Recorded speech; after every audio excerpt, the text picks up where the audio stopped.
ಇವತ್ತಿನ ನನ್ನ ಸಂದೇಶದ ಪೀಠಿಕೆ on anointing the touches generation. ಮುಂದಿನ ತಲೆಮಾರನ್ನ ಮುಟ್ಟುವ ಅಭಿಷೇಕ. ಗಟ್ಟಿಯಾಗಳ್ರಿ, ಮುಂದಿನ ತಲೆಮಾರನ್ನ ಮುಟ್ಟುವ ಅಭಿಷೇಕ.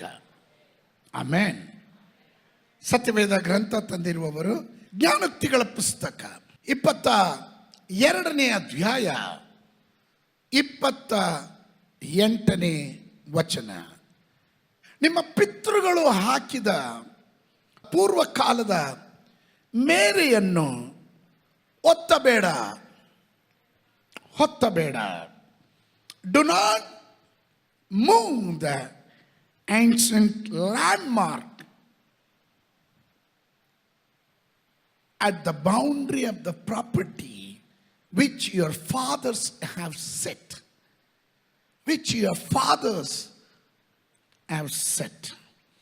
Do not move the ancient landmark which your fathers have set. Amplified version ಅಲ್ಲಿ ಅದರ ವಿತಿನ್ ಎ ಬ್ರಾಕೆಟ್ ಅಲ್ಲಿ ಕೊಟ್ಟಿರೋದು at the boundary of the property. ಜ್ಞಾನೋಕ್ತಿಗಳು 23:10 ಪೂರ್ವಕಾಲದ ಮೇರೆಯನ್ನ ಹೊತ್ತಬೇಡ, ಅನಾಥರ ಹೊಲಗಳಲ್ಲಿ ನುಗ್ಗದಿರು.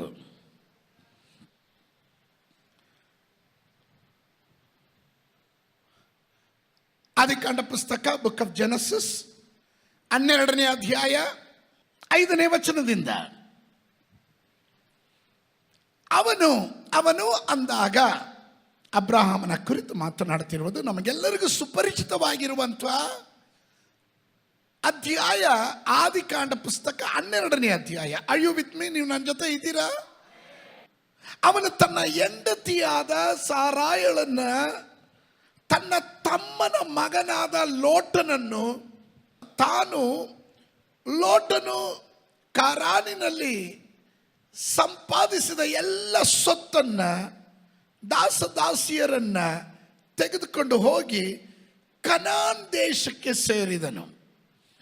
ಅಬ್ರಾಮನು ಆ ದೇಶದಲ್ಲಿ ಸಂಚರಿಸುತ್ತಾ ಶೆಕೇಮ್, ಅಂಡರ್ಲೈನ್ ಮಾಡ್ಕೊಳ್ರಿ, ಶೆಕೇಮ್ ಕ್ಷೇತ್ರದಲ್ಲಿ ಇರುವ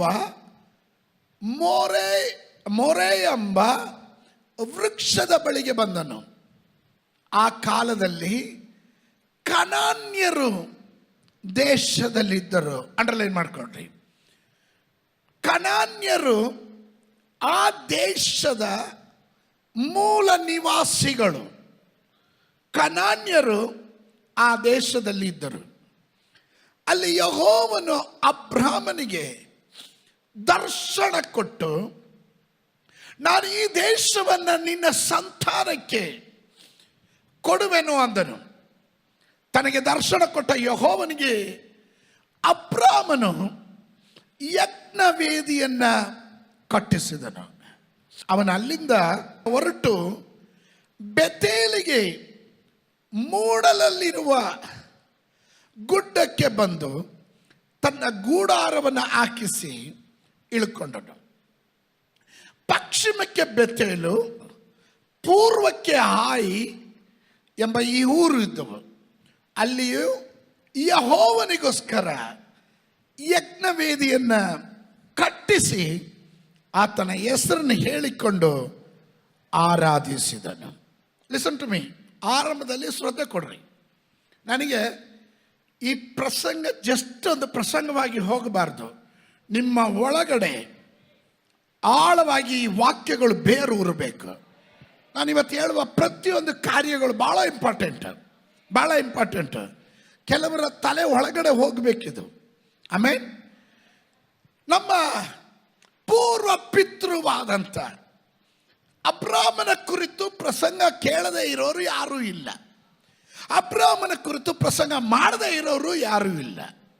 ಅಬ್ರಾಮನನ್ನು ಮುಟ್ಟದೆ ಯಾರೂ ವಿಶ್ವಾಸ ಜೀವಿತವನ್ನು ಟಚ್ ಮಾಡಂಗೂ ಇಲ್ಲ. ಅಬ್ರಾಮನ ಕುರಿತು ಪರಲೋಕದ ದೇವರು ಅವನ ಮೇಲೆ ಒಂದು ಕರೆ ಬಂದಾಗ, ತೇರಹನ ಮಗ ಅಬ್ರಾಮ್ ನಾಹೋರ್ ಮತ್ತು ಹಾರಾನ್ 3 ಜನ ಮಕ್ಕಳು.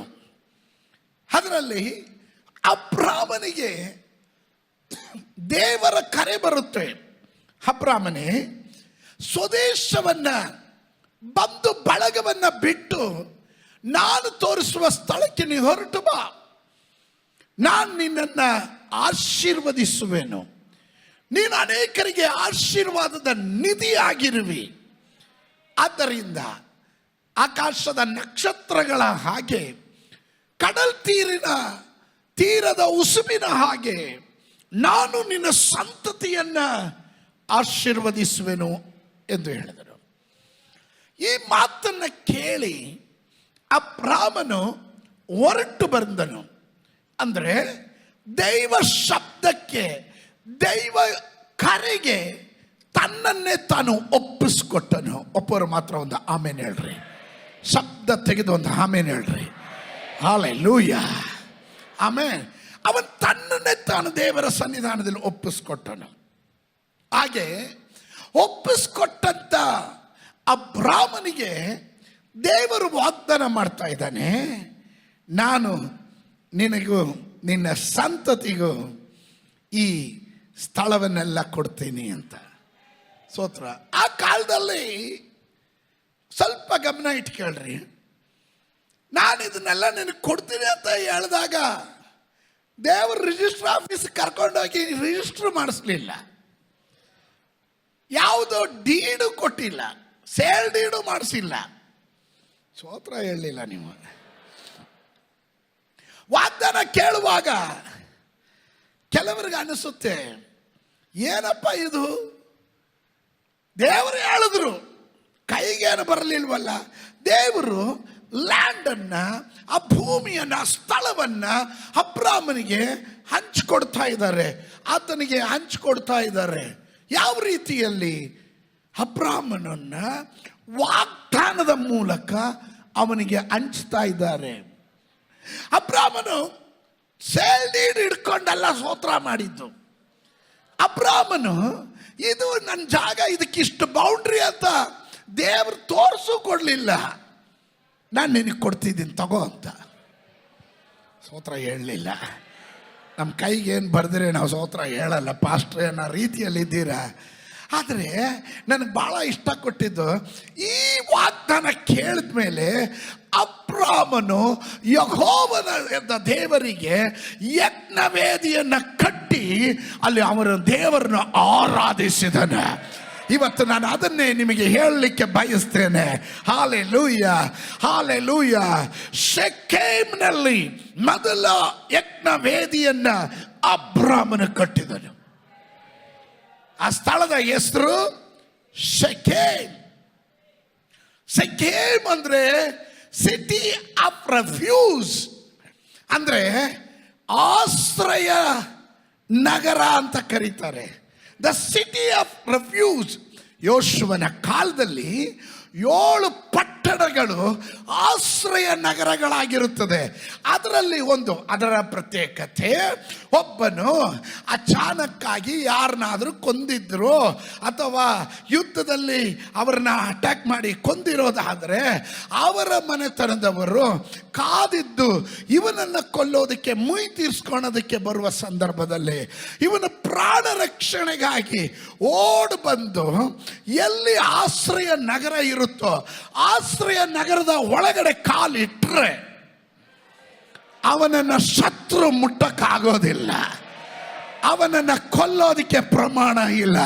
ಹಾಗೆ ಯೋಶುವನ ಕಾಲದಲ್ಲಿ 7 ನಗರಗಳು, ಅವುಗಳಲ್ಲಿ ಒಂದಾಗಿತ್ತು ಶೆಕೆಮ್ ಎನ್ನುವುದು. ಶ್ರದ್ಧೆ ಕೊಡ್ರಿ. ಶೆಕೆಮಿನ ಮತ್ತೊಂದು ಪ್ರತ್ಯೇಕತೆ, ಇದು ಈ ಇಸ್ರಾಯೇಲನ್ನ ಉತ್ತರ ಮತ್ತು ದಕ್ಷಿಣವಾಗಿ ವಿಭಾಗಿಸುವಾಗ ಮೊದಲ ಕ್ಯಾಪಿಟಲ್ ಸಿಟಿ, ಮೊದಲ ರಾಜಧಾನಿ, ಉತ್ತರದ ಇಸ್ರಾಯೇಲ್ನ ಮೊದಲ ರಾಜಧಾನಿ ಇದಾಗಿತ್ತು. ಆಮೇಲೆ ನನಗೆ ಶೆಕೆಮಿನ ಕುರಿತು ಬಹಳ ವಿಷಯಗಳನ್ನು ಹೇಳಬೇಕು, ಆದರೆ ಸಮಯ ಹೋಗೋದ್ರಿಂದ ವೇಗವಾಗಿ ನಾನು ಅಲ್ಲಿಂದ ಮುಂದಕ್ಕೆ ಬರ್ತೇನೆ. ಸತ್ಯವೇದ ಗ್ರಂಥದ ಪ್ರಕಾರ ಅಬ್ರಾಮನು ವಾಗ್ದಾನ ಕೇಳಿ ಸೂತ್ರದಲ್ಲಿ ಸ್ತೋತ್ರ ಹೇಳಿ ಹೋಗಲಿಲ್ಲ. ಅವನಿಗೆ ಗೊತ್ತು, ಆ ವಾಗ್ದಾನವನ್ನು ಹಿಡಿದು ಇಲ್ಲೊಂದು ಯಜ್ಞ ವೇದಿಯನ್ನು ನಾನು ಕಟ್ಟಿ ಆರಾಧಿಸಿ ಆ ವಾಗ್ದಾನವನ್ನು ಕ್ಲೈಮ್ ಮಾಡ್ತೇನೆ, ಅದನ್ನು ಸ್ವಾಧೀನ ಮಾಡ್ಕೊಳ್ತೇನೆ. ಕಮಾನ್ ಸಂಬಡಿ. ಅವನು ಅದನ್ನೇ ಅಲ್ಲಿ ಮಾಡಿದವನಾಗಿದ್ದಾನೆ. ಆಮೇಲೆ ಈ ದಿನ ನೀವು ತಯಾರಾಗಿದ್ದರೆ, ಈ ದಿನ ನೀವು ತಯಾರಾಗಿದ್ದರೆ ಅದನ್ನು ನಿನಗೂ ನಿನ್ನ ಸಂತತಿಗೂ ದೇವರು ಹಂಚ್ಕೊಡ್ಲಿಕ್ಕೆ ಹೋಗ್ತಾನೆ. ನಾನು ನಂಬುತ್ತಾ ಹೇಳ್ತಾ ಇದ್ದೇನೆ, ನಿಮಗೆ ಬೇಡ ಅಂದರೆ ನಾನು ಅದನ್ನು ತಗೊಳ್ತೀನಿ. ಇವತ್ತು ಯೇಸುವಿನ ನಾಮದಲ್ಲಿ ದೇವರು ಹೇಳಿರುವ ಪ್ರತಿಯೊಂದು ವಾಗ್ದಾನಗಳು ನನ್ನ ಕಣ್ಣಿಗೆ ಅಗೋಚರವಾಗಿರಬಹುದು, ನನ್ನ ಕೈಗೆ ಎಟಕದೇ ಇರಬಹುದು, ನನ್ನ ಕೈಯಲ್ಲಿ ಅದಕ್ಕೆ ಕೊಂಡುಕೊಳ್ಳೋ ಹಣ ಇಲ್ಲದೇ ಇರಬಹುದು. ಆದರೆ ನನಗೊಂದು ಗೊತ್ತು, ನನ್ನ ದೇವರು ವಾಗ್ದಾನಗಳಲ್ಲಿ ನನ್ನ ದೇವರು ವಾಗ್ದಾನಗಳಲ್ಲಿ ನಂಬಿಗಸ್ತನ. ಅವನು ಮಾತು ಕೊಟ್ಟು ತಪ್ಪೋದಕ್ಕೆ ಅವನು ಮನುಷ್ಯನಲ್ಲ. ಹಲ್ಲೆಲೂಯ. ನಾನು ಇವತ್ತು ಮಾಡುವ ಆರಾಧನೆ, ನಾನು ಇವತ್ತು ಹೇಳುವ ಸ್ತೋತ್ರ, ಇವತ್ತು ನಂಬಿಕೆಯಿಂದ ನಾನು ಜಿಗಿದು ಆ ವಾಗ್ದಾನವನ್ನು ಹಿಡಿಯುವಾಗ ಇವತ್ತಿನ ವಿಷಯ ಅಲ್ಲ, ಭವಿಷ್ಯದಲ್ಲಿ ನನ್ನ ಮುಂದಿನ ತಲೆಮಾರಿಗೆ ನಾನು ಅಡಿಪಾಯ ಆಗ್ತಾ ಇದ್ದೇನೆ. ನಾನು ಬೌಂಡ್ರಿ ಫಿಕ್ಸ್ ಮಾಡ್ತಾ ಇದ್ದೇನೆ. ನಿಮಗೆ ಅರ್ಥ ಆಗ್ತಾ ಇದೆಯಾ? ನಾನು ಅದಕ್ಕೊಂದು ಮೇರೆ ಆಗ್ತಾ ಇದ್ದೇನೆ. ಪಕ್ಕದಲ್ಲಿರೋರು ಕೈ ಕೊಟ್ಟಳ್ರಿ, ಸ್ವಲ್ಪ ಸಮಯಕ್ಕೆ ನನ್ನನ್ನು ಬಿಟ್ಬಿಡ್ರಿ, ನಾನು ಬೌಂಡ್ರಿ ಹಾಕಕ್ಕೆ ಹೋಗ್ತಾ ಇದ್ದೀನಿ ಅಂತ. ಡಿಸ್ಟರ್ಬ್ ಮಾಡಬೇಡ್ರಿ ಅಂತ ಹೇಳ್ರಿ. ಆಮೇಲೆ number one worship and put a foundation. ಇನ್ನು ಆರಾಧಿಸಿ ಅದಕ್ಕೆ ಅಡಿಪಾಯ ಹಾಕಬೇಕು. ಆರಾಧಿಸಿ ನೀನು ಅದಕ್ಕೆ ಅಡಿಪಾಯ ಹಾಕಬೇಕು. That means you have to build the altar to the lord. ನೀನು ನಿನ್ನ ದೇವರಾದ ಯೆಹೋವನಿಗೆ ಒಂದು ಯಜ್ಞ ವೇದಿಯನ್ನು ಕಟ್ಟಿಸ್ಬೇಕು. ಪ್ರಾಮಿಸ್ ಇದೆ, ವಾಗ್ದಾನ ಇದೆ. ಆದರೆ ಗುಣಗುಟ್ಟುವ ಸ್ವಭಾವ ಇನ್ನೂ ಹೋಗಿಲ್ಲ ಕೆಲವರಲ್ಲಿ. ಇವತ್ತು ಗುಣಗುಟ್ಟುವ ಸ್ವಭಾವ ಅಲ್ಲ, ನಾನು ವಾಗ್ದಾನ ಕೇಳಿರೋದು ಮಾತ್ರವಲ್ಲ, ನಾನು ದೇವರಿಗಾಗಿ ಒಂದು ಯಜ್ಞ ವೇದಿಯನ್ನು ಕಟ್ತೇನೆ. ಸ್ತೋತ್ರ. ಒಪ್ಪುವ ದೇವ ಮಕ್ಕಳಿಗಾಗಿ ನಾನು ದೇವರಿಗೆ ಸ್ತೋತ್ರ ಮಾಡ್ತೇನೆ. ನಾನು ದೇವರಿಗೆ ಸ್ತೋತ್ರ ಮಾಡ್ತೇನೆ. ಅದರ ಅರ್ಥ ಈ ನಿಮಗೆ ಹಿಂಗೆ ಹೇಳಿದ್ರೆ ಅರ್ಥ ಆಗಲ್ಲ. ನಮ್ಮ ಅನುಭವದಲ್ಲಿ ನಾನು ಹೇಳ್ತೀನಿ, ಆರಂಭ ಕಾಲದಲ್ಲಿ ಅನೇಕ ಪ್ರವಾದಿಗಳು ಸಭೆಗೆ ಬರೋರು. ನಾವು ಆ ಕಾಲದಲ್ಲಿ ಪ್ರಸಿದ್ಧರಾದಂಥ ಪ್ರವಾದಿಗಳು, ಅಭಿಷಕ್ತರುಗಳು ಸೇವೆ ಮಾಡುವಾಗ ನಾವು ಕೆಳಗಡೆ ಕೂತ್ಕೊಂಡು ರಿಸೀವ್ ಮಾಡ್ತಾ ಇದ್ವಿ. ಈಗೆಲ್ಲ ಚೇರಲ್ಲಿ ಕೂತಿದ್ರೆ, ಅವಾಗೆಲ್ಲ ನೆಲದಲ್ಲಿ ನಾವು ಕೂತ್ಕೋತಾ ಇದ್ವಿ. ನೀವು ಊಟಕ್ಕೆ ಹೆಂಗೆ ಕೂತ್ಕೋತೀರಾ?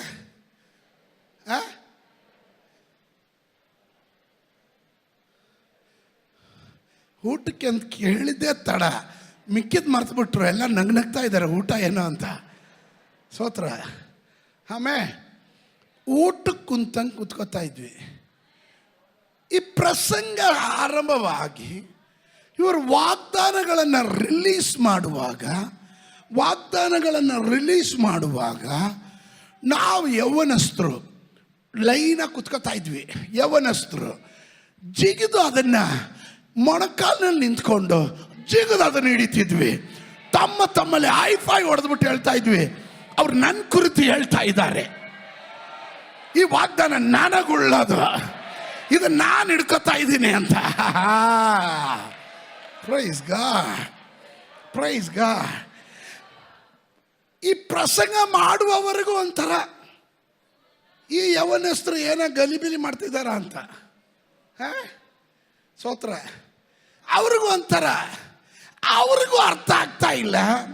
ನಾವು ಭವಿಷ್ಯಕ್ಕೆ ಬೇಕಾದ ಅಡಿಪಾಯ ಇವಾಗ ಆಗ್ತಾ ಇದ್ದೀವಿ ಅಂತ. ನೀನು ಹೇಳುವ ಒಂದೊಂದು ಸ್ತೋತ್ರ, ನೀನು ಮಾಡುವ ಒಂದೊಂದು ಆರಾಧನೆ, ನೀನು ಕೂಗಿ ಸಾರುವ ಪ್ರೊಕ್ಲಮಿನೇಷನ್, ಡಿಕ್ಲೇರ್ ಮಾಡೋದು, ಬಾಯಿಂದ ಕೂಗಿ ಹೇಳುವಂಥದ್ದು, ಅದು ಅನೇಕರಿಗೆ ಅರ್ಥ ಆಗಲ್ಲ. ಇವನೇನು ಹುಚ್ಚಿನ ಥರ ಮಾಡ್ತಾ ಇದ್ದಾನೆ, ಇವನೇ ಯಾಕೆ ಇಷ್ಟ ಬಡ್ಕೊತಾ ಇದ್ದಾನೆ. ಆದರೆ ನನಗೆ ಗೊತ್ತು, ಭವಿಷ್ಯಕ್ಕೆ ನಾನು ಹುಟ್ಟಿರೋ ತಲೆಮಾರಿಗೆ ಮಾತ್ರ ಅಲ್ಲ, ಇನ್ನು ಹುಟ್ಟಲಿಕ್ಕಿರುವ ತಲೆಮಾರಿಗೂ ನಾನು ಅಡಿಪಾಯ ಆಗ್ತಾ ಇದ್ದೇನೆ. ಹಲ್ಲೆಲೂಯಾ. ಇವತ್ತು ಕೆಲ ಕುಟುಂಬಗಳಿಗೋಸ್ಕರ, ಕೆಲ ವ್ಯಕ್ತಿಗಳು ಮುಂದಿನ ತಲೆಮಾರಿಗೋಸ್ಕರ ಅಡಿಪಾಯ ಹಾಕುವವರು, ಮೇರೆಗಳನ್ನ, ಬೌಂಡ್ರಿಗಳನ್ನ ಫಿಕ್ಸ್ ಮಾಡೋರು. Come on, get ready, get ready, get ready.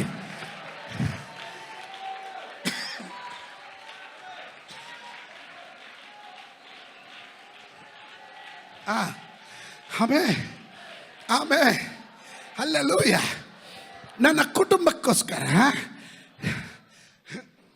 ನನ್ನ ಜೊತೆ ಇವತ್ತು ಸ್ವಲ್ಪ ಹುಚ್ಚರು ಬೇಕಾಗಿದ್ದಾರೆ. ನನ್ನ ಜೊತೆ ನಿಮ್ಮಲ್ಲಿ ಪರಮ ಹುಚ್ಚ ನಾನೇ ಅನ್ಕೊಳ್ರಿ.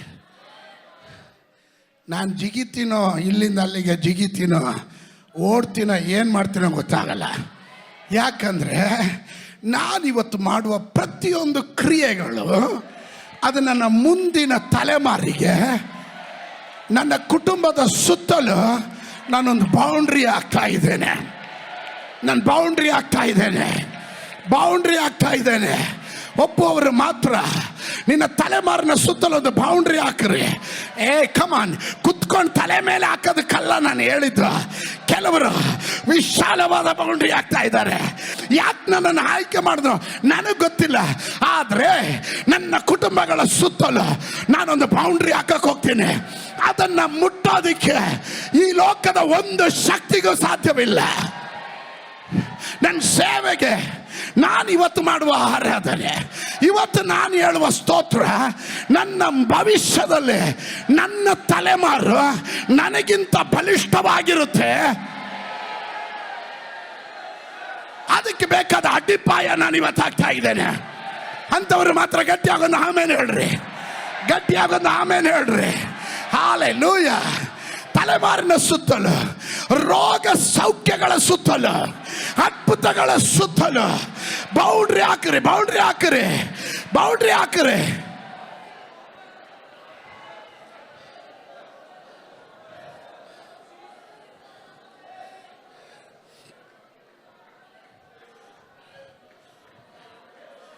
ಆಸ್ಪತ್ರೆಗೆ ಹೋದ್ರೆ ಡಾಕ್ಟರ್ ಕೇಳ್ತಾರೆ, ಏನಪ್ಪ ಈ ಕಾಯಿಲೆ ನಿಮ್ಮ ಮನೇಲಿ ಯಾರಿಗಾದ್ರೂ ಇತ್ತ? ನಿಮ್ಮ ಅಪ್ಪನಿಗಿತ್ತ? ನಿಮ್ಮ ಅಜ್ಜಿಗಿತ್ತ? ನಿಮ್ಮ ಅಮ್ಮನಿಗಿತ್ತ? ನಿಮ್ಮ ತಾತನಿಗಿತ್ತ? ನಿಮ್ಮ ಮುತ್ತಾತನಿಗಿತ್ತ? ಸ್ತೋತ್ರ, ಸ್ತೋತ್ರ. ಇವತ್ತು ಯೇಸುವಿನ ನಾಮದಲ್ಲಿ ಅವ್ರಿಗಿತ್ತ ಏನೋ ನನಗೆ ಗೊತ್ತಿಲ್ಲ. ಆದರೆ ರೋಗ ಸೌಖ್ಯದ ಸುತ್ತಲೂ ಒಂದು ಬೌಂಡ್ರಿ ಇವತ್ತು ನಾನು ಹಾಕ್ತೇನೆ. ರೋಗ ಸೌಖ್ಯದ ಬೌಂಡ್ರಿ ನಾನು ಹಾಕ್ತೇನೆ. ನನ್ನ ಜೀವನದಲ್ಲಿ ಕಳೆದ ಕಾಲಗಳಲ್ಲಿ ನನ್ನ ಪೂರ್ವ ಪಿತೃಗಳು ಅದ್ಭುತ ಕಂಡ್ರೋ ಕಾಣಲಿಲ್ವೋ, ಆದರೆ ನಾನು ಹಾಕ್ತಾ ಇದ್ದೇನೆ ಬೌಂಡ್ರಿ. ಇನ್ನು ನನ್ನ ತಲೆಮಾರುಗಳ ಮುಂದಿನ ಯುಗಗಳಲ್ಲಿ, ಮುಂದಿನ ಕಾಲಗಳಲ್ಲಿ ಅವರು ಅದ್ಭುತಗಳಲ್ಲಿ ನಡೀತಾರೆ. ಅವರ ಹೆಜ್ಜೆ ಹೆಜ್ಜೆಗೂ ಅವರ ಜೀವನದಲ್ಲಿ ಅದ್ಭುತಗಳನ್ನು ಕಾಣಲಿಕ್ಕೆ ಹೋಗ್ತಾರೆ.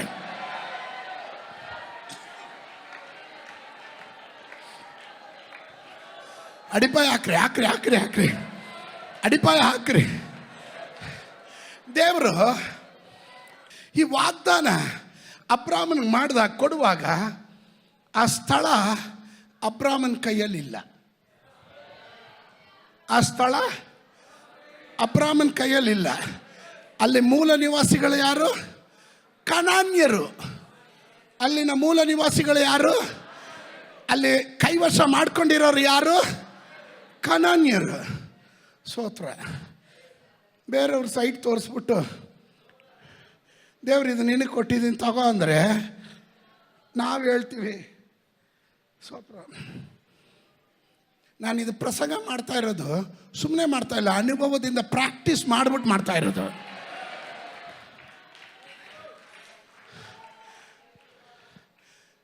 ಪಾಸ್ಟ್ರೆ ಏನು ಹೇಳ್ತಿದ್ದೀರಾ?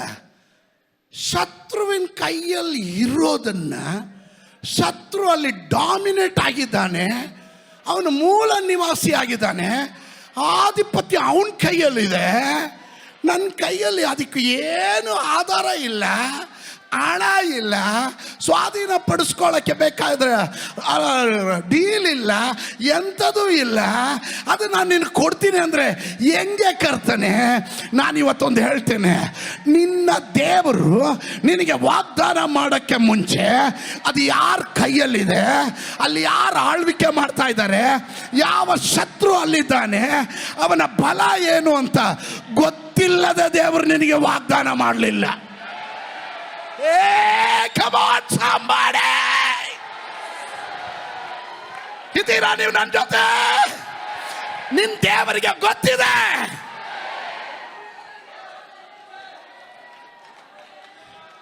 ನಿನ್ನ ಬ್ಯಾಂಕ್ ಬ್ಯಾಲೆನ್ಸ್ ಎಷ್ಟಿದೆ ಅಂತ ದೇವ್ರಿಗೆ ಗೊತ್ತಿದೆ. ಅದನ್ನು ಸ್ವಾಧೀನ ಮಾಡ್ಕೊಳ್ಳೋದಕ್ಕೆ ನೀನು ಮಾಡಬೇಕಾಗಿರೋದೇನು ಗೊತ್ತಾ? ಯಜ್ಞ ವೇದಿ ಕಟ್ಟಬೇಕು. ಅಬ್ರಾಮನ್ ದುಡ್ಡು ಕೊಟ್ಟಲ್ಲ ಕೊಂಡ್ಕೊಂಡಿದ್ದ. Listen to me. ಇದ್ದೀರಾ? ವಾಗ್ದಾನ ದೇವ್ರಿಗೆ ಕೊಟ್ಟನು. ಅಬ್ರಾಮನು ಅದನ್ನು ಯಜ್ಞವೇದಿ ಕಟ್ಟಿ ಸ್ವೀಕರಿಸ್ತಾ ಇದ್ದಾನೆ. ಲಿಸನ್, ಶತ್ರು ಮೂಲ ನಿವಾಸಿ ಆಗಿದ್ದಾನೆ. ಶತ್ರುವಿಗೆ ಗೊತ್ತು, ನೀನು ಇದನ್ನು ಕೈವಶ ಮಾಡೋದಕ್ಕೆ ನಾನು ಬಿಟ್ಕೊಡಲ್ಲ. ವಾಗ್ದಾನವನ್ನು ತಡೆ ಹಿಡಿಯುವ ಶತ್ರು ಶಕ್ತಿಗಳು ಮೂಲದಲ್ಲಿ ನಿಂತಿರಬಹುದು, ಅಡಿಪಾಯ ಹಾಕಿ ನಿಂತಿರಬಹುದು. ಇವತ್ತು ನಾನು ಡಿಕ್ಲೇರ್ ಮಾಡ್ತೇನೆ, ಈ ಸಭೆಗೆ ವಿರುದ್ಧವಾಗಿಯೋ, ನನ್ನ ಜನರಿಗೆ ವಿರುದ್ಧವಾಗಿಯೋ, ಆನ್ಲೈನ್ಗಳಲ್ಲಿ ವೀಕ್ಷಿಸುತ್ತಿರುವವರಿಗೆ ವಿರುದ್ಧವಾಗಿಯೋ ಶತ್ರು ಎಲ್ಲೆಲ್ಲ ಸ್ವಾಧೀನ ಬಿಟ್ಕೊಡೋದಿಲ್ಲ. ನಾವು ಇಲ್ಲಿ ಮೂಲ ನಿವಾಸಿಗಳಂತೆಲ್ಲ ಇದೆ, ಅಂತ ಬಂಡೆಗಳನ್ನ, ಅಂತ ಶತ್ರು ಶಕ್ತಿಗಳನ್ನ ಇವತ್ತು ಯೇಸುವಿನ ನಾಮದಲ್ಲಿ ನಾನು ಯಜ್ಞವೇದಿಯನ್ನು ಕಟ್ಟಿ ನನ್ನ ದೇವರಿಗೆ ಸಲ್ಲಿಸುವ ಆರಾಧನೆಯ ಮೂಲಕ ನನ್ನ ವಾಗ್ದಾನ ಅದು ನನಗೆ ಮಾತ್ರವಲ್ಲ, ನನ್ನ ಮುಂದಿನ ತಲೆಮಾರಿಗೂ. ಹೇ, ಆರ್ ಯು ವಿತ್ ಮೀ? ನೀವು ನನ್ನ ಜೊತೆ ಇದ್ದೀರಾ? ಆ ವಾಗ್ದಾನಗಳ ನಂಬುವ ದೇವ ಮಕ್ಕಳು ಮಾತ್ರ ಒಂದು ಗಟ್ಟಿಯಾಗೋದು ಆಮೇಲೆ ಹೇಳ್ರಿ. ಗಟ್ಟಿಯಾಗೋದು ಆಮೇಲೆ ಹೇಳ್ರಿ. ಅಲ್ಲಿ ಸೈತಾನ್ ಇದ್ದಾನೆ, ಆದರೂ ನಾನು ಬಿಟ್ಕೊಡಲ್ಲ. ಅಲ್ಲಿ ಹೋರಾಟ ಇದೆ, ಆದರೂ ನಾನು ಬಿಟ್ಕೊಡೋದಿಲ್ಲ ಎಂದು ದೇವರಿಗೆ ಸ್ತೋತ್ರ ಹೇಳಿ ಯಜ್ಞವೇದಿಯನ್ನು ಕಟ್ಟುವ ದೇವ ಮಕ್ಕಳು ಯಾರಾದರೂ ಇದ್ರೆ ಅಂಥವರು ಮಾತ್ರ ಗಟ್ಟಿಯಾಗಿ ಹೆಂಗೆ ನೀವು ಪ್ರಕಟಿಸಲಿಕ್ಕೆ ಸಾಧ್ಯವೋ ಆ ರೀತಿ ಶಬ್ದ ತೆಗೆದು ಪ್ರಕಟಿಸ್ರಿ. ನಿನ್ನ ಕಣ್ಣಿನ ಮುಂದೆ ಸೈತಾನನು ತಾನು ಕೈವಶ ಮಾಡಿಕೊಂಡಿರುವಂಥದ್ದನ್ನ ದೇವ ಮಕ್ಕಳು ಆರಾಧಿಸಿ ಅವುಗಳನ್ನು ಸ್ವಾಧೀನ ಮಾಡ್ಕೊಳ್ಳೋಕೆ ಹೋಗ್ತಿದ್ದೇವೆ. Come on somebody. ಪರಿಶುದ್ಧಾತ್ಮನ ನನಗೆ ಹೇಳಿದನು, 21 ದಿವಸದ ಉಪವಾಸ ಪ್ರಾರ್ಥನೆಯಲ್ಲಿ ನಾನು ಕೆಲ ಕಾರ್ಯಗಳನ್ನು ಆರಂಭಿಸಿದ್ದೇನೆ. ಅದು ನನ್ನ ಜನ ಕಾಣಲಿಕ್ಕೆ ಹೋಗ್ತೀರಾ? ಹೇ, come on, are you with me? Come on, lift up your voice. ಶಬ್ದ ತೆಗೆದು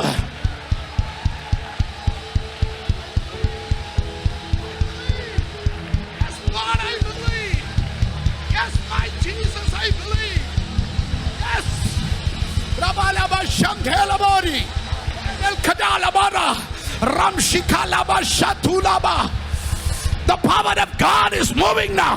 ಇಲ್ಲಿ ಆರಾಧನೆ ಮಾಡುತ್ತಾ ಇರುವಾಗಲೇ ಕೆಲ ಅಂಧಕಾರ ಶಕ್ತಿಗಳು ಆಧಿಪತ್ಯ ಮಾಡಿರುವ ಅಡಿಪಾಯದ ಕಲ್ಲುಗಳನ್ನು ಹಾಕಿದ್ದು ಇದು ಬಿಡೋದಿಲ್ಲ, ಇದು ಕೊಡೋದಿಲ್ಲ, ಬಿಟ್ಕೊಡೋದಿಲ್ಲ ಎಂದು ವಾದಿಸುತ್ತಿರುವ ಶಕ್ತಿಗಳಿಗೆ ವಿರುದ್ಧವಾಗಿ ಇವತ್ತು ಪರಿಶುದ್ಧಾತ್ಮನ ಬೆಂಕಿ ಇಳಿತಾ ಇದೆ.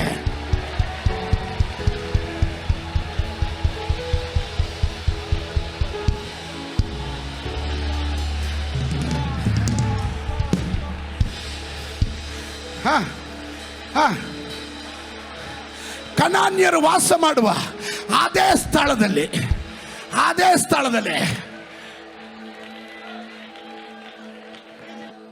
ಕ್ಯಾನ್ ಐ ಡಿಕ್ಲೇರ್, ಎಲ್ಲಿ ಉಜ್ಜೀವನ ನಡೆಯೋದಿಲ್ಲ.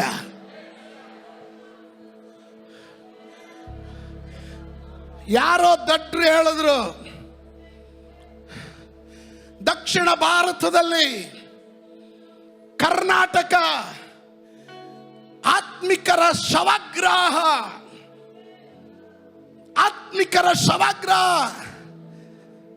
ಅಲ್ಲಿ ಬಿಡುಗಡೆ ನಡೆಯಲ್ಲ, ಅದು ಉಜ್ಜೀವನ ಕಾಣಲ್ಲ.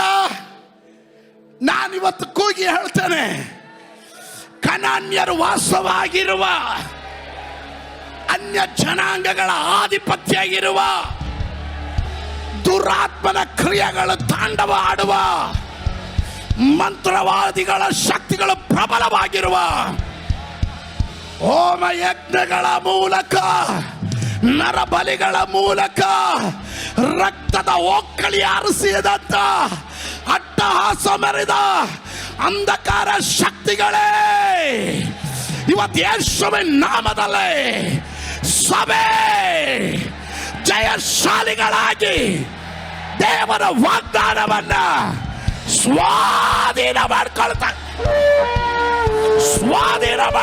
ಇದ್ದಾವೆ.